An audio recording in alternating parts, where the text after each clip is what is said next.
You raise your hands, and for a moment, you feel something real, not imagined, not forced, something quiet but present. You choose your words carefully. You slow down. You try to mean what you are saying. And in that moment, it feels like you are being heard. But then you lower your hands, and within minutes, everything returns. The same thoughts, the same worry, the same situation that made you raise your hands in the first place. Nothing changed. And that silence begins to settle in a very specific way. Not doubt in Allah, but doubt in your connection. You don't say it out loud, but you feel it clearly. Is my dua even reaching? You keep making it. But something inside you slowly stops expecting anything. And that is the part that hurts the most, because you are still asking, but it no longer feels alive. Now here is what most people never hear. Ibn Arabi says this feeling is not failure, it is not distance. It is a sign of proximity. He says when your dua begins to feel like it is not reaching, your soul may be standing at a door. And most people walk away right there. By the end of this video, you will understand exactly why this happens, what that door actually is, and what you are supposed to do when you reach it. In this video, we are going to look at exactly why your dua can feel like it is going nowhere, even when you are sincere. Then we will examine how your expectations are quietly blocking your ability to recognize response. Then Ibn Arabi will show us why feeling distance is actually a sign you are approaching something deeper. Then we will uncover what he means when he says the soul reaches a door. And finally, we will walk through how to recognize this state and move through it in your daily life. The problem today is not that you don't make dua. You do. You ask. You repeat. You try to be sincere. But if you are honest, you are measuring something every time.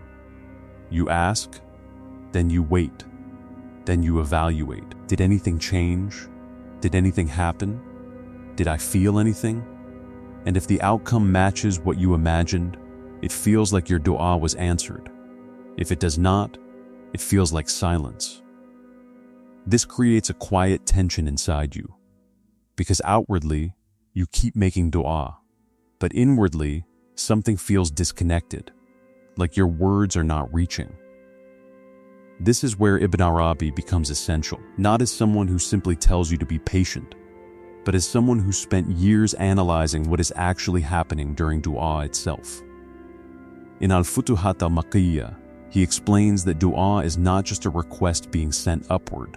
It is an interaction between your inner state and divine response. Meaning the issue is not whether Allah responds. The issue is whether you recognize how He is responding. Modern psychology calls this expectation bias. Researchers have found that when you expect a specific outcome, your brain filters out anything that does not match it. Ibn Arabi described this centuries ago as the nafs, restricting reality to its own imagination. Science describes what is happening. Ibn Arabi tells you what to correct, and this changes everything. Because we are not talking about why dua gets answered eventually. We are talking about why the feeling that it is not being answered may itself be part of the answer. Think of a man named Hassan. He is 35, married, 2 kids, financial pressure building slowly over the past year. Every night after Isha, he sits on the edge of his bed. Same position, same tone, same request. Ya Allah, open a door for me. But if you listen closely, his dua is not open. It is specific. A job offer, a call, a breakthrough. Weeks pass. Nothing happens. Or at least nothing he recognizes. And slowly, something shifts inside him. At first, it was hope. Then it became repetition.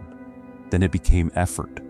And now, it feels like he is speaking into silence. He starts to think, maybe I am not being heard. But this is exactly what Ibn Arabi is diagnosing. In Futuhat, he writes, the servant asks according to his imagination, while the real responds according to knowledge. That difference is everything, because Hassan is not just making dua, he is waiting for a specific answer, and anything outside that answer he does not recognize. Think of it like this. You are waiting for a letter. Every day you check your mailbox.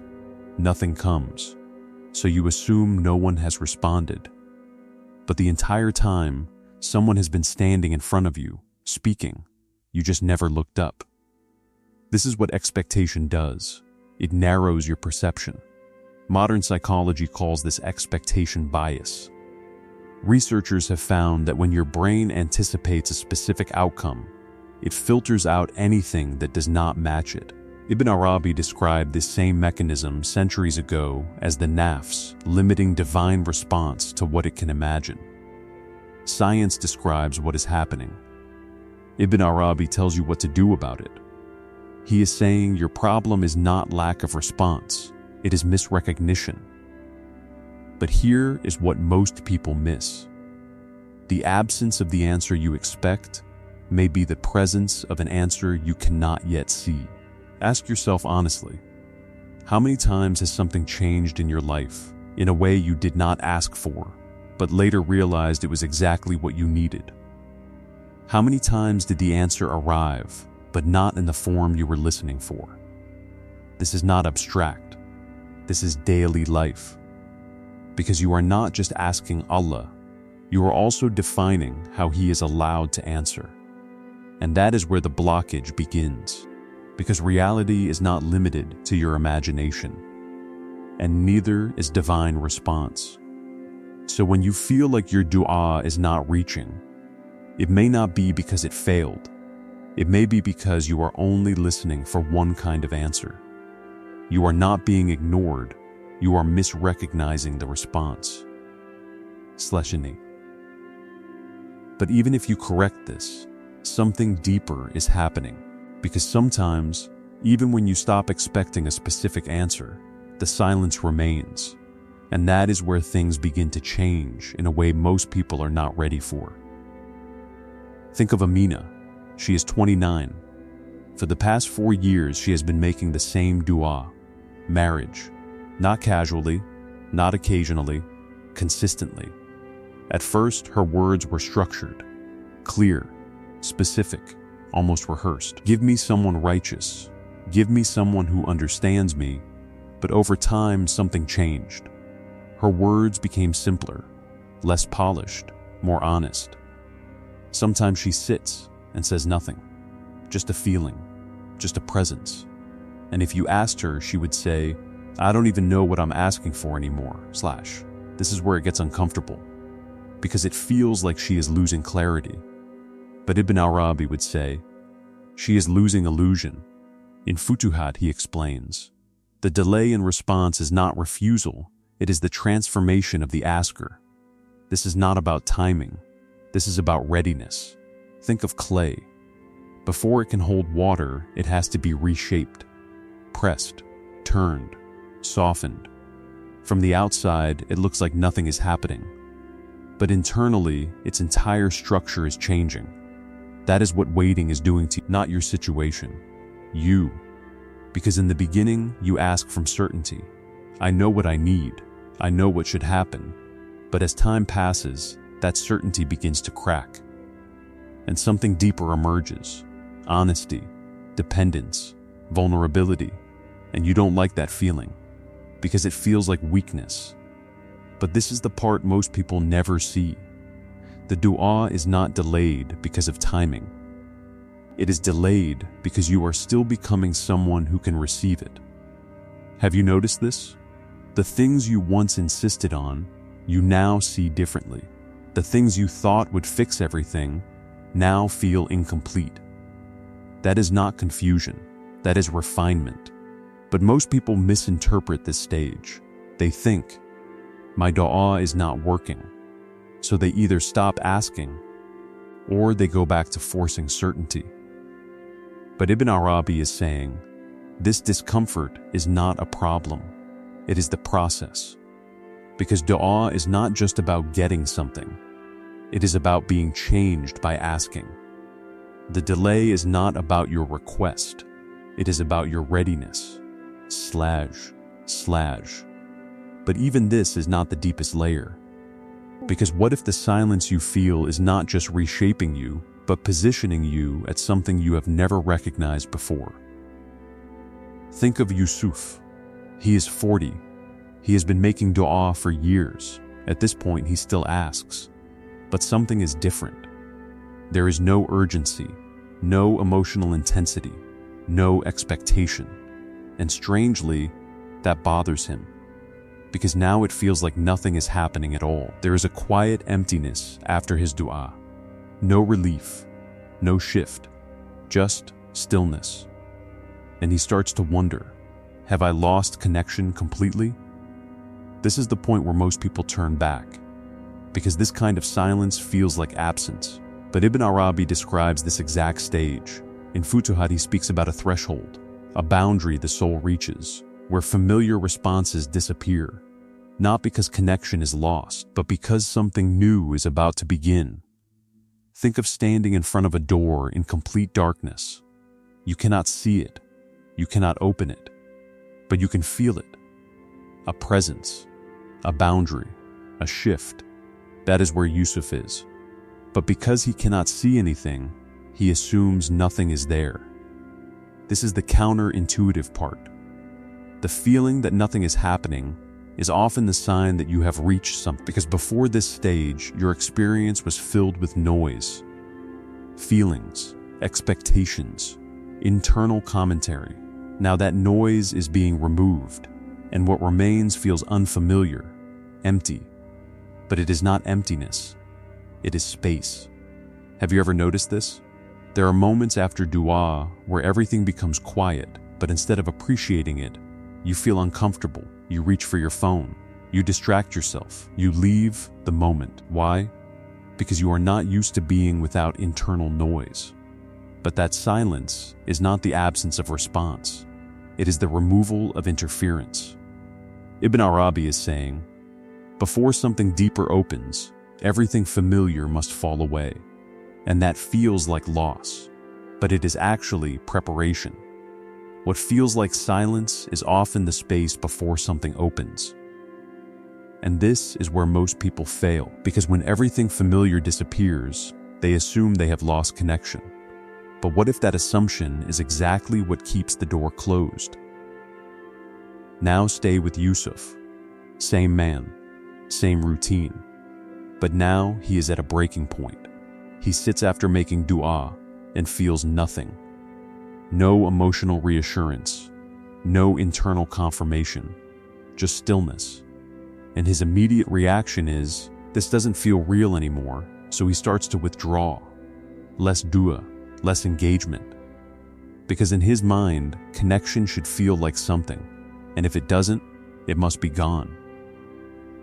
This is exactly the mistake Ibn Arabi warns about. In Futuhat, he explains, most people retreat when their familiar sense of connection disappears, because they mistake transformation for loss. Let that settle. Because Yusuf did not lose connection. He lost the form of connection he was used to. Before, connection felt like emotion, relief, warmth, clarity. Now those are gone, and what remains feels like absence. But it is not absence, it is a shift. Think of someone learning to see in the dark. At first, everything disappears. Shapes fade, familiar outlines vanish, and the instinct is to panic. But if you stay, your vision adjusts. Slowly, something new emerges. That is what this stage requires. Not intensity, not forcing feeling, staying. And this is the part that changes everything. Because most people think the door opens when you feel more. But Ibn Arabi is saying, the door opens when you stop depending on feeling as proof. Have you ever asked yourself, why do you need to feel something for it to be real? Why do you measure connection through emotion? That measurement is what collapses at this stage. And without it, you feel lost. But you are not lost. You are being repositioned. You didn't lose connection, you lost the form you were attached to. And if that is true, then the moment you feel least connected may be the moment you are closest. But that only makes sense if you understand the paradox behind all of this. Now we reach the part that changes how you see everything. The moment your dua feels least effective may be the moment it is most real. Because earlier you were asking with expectation. You had a shape in your mind, a timeline, a result, a feeling. And even if you did not say it out loud, you were measuring. Now that structure is gone. You ask, but you do not know what should happen. And that feels like weakness, like you have lost clarity, like your connection is fading. But Ibn Arabi would say, this is the removal of illusion. You are no longer asking as someone who thinks they understand. You are asking as someone who recognizes they do not control anything. And that is closer to reality. This is the paradox. Certainty feels strong, but it is often built on assumption. Uncertainty feels weak, but it is often closer to truth. Because it removes your illusion of control, and that is why this stage feels uncomfortable. Because it strips away your position as the one who knows, and replaces it with something deeper. Dependence. Not forced, not performed. Real. This is why the feeling of distance is so important, because it exposes what you were relying on. Expectation, emotion, control. And once those fall away, something else becomes possible. Not louder, not more intense, more real. The moment you stop knowing is the moment you begin relating. So if this is true, how do you actually live this? Not just understand it, but move through it when you feel that silence again? So how do you actually work with this? Not as an idea, but in your daily life. The first practice is what you can call the expectation reset reflection. Every time you make dua, notice what outcome you are silently expecting. Be honest. Are you waiting for a specific result? A specific feeling? Then ask yourself one question. What answer am I insisting on? This breaks the internal script you are imposing, because the moment you see your expectation clearly, it loses control over your perception. The second practice is dua without outcome. Choose one moment each day. Make dua, but remove all imagined results. Do not picture how it will be answered. Do not anticipate change. Just ask, and stop there. This is difficult, because your mind wants closure, but this practice weakens your attachment to outcome and strengthens your ability to remain present. The third practice is sitting in the silence after dua.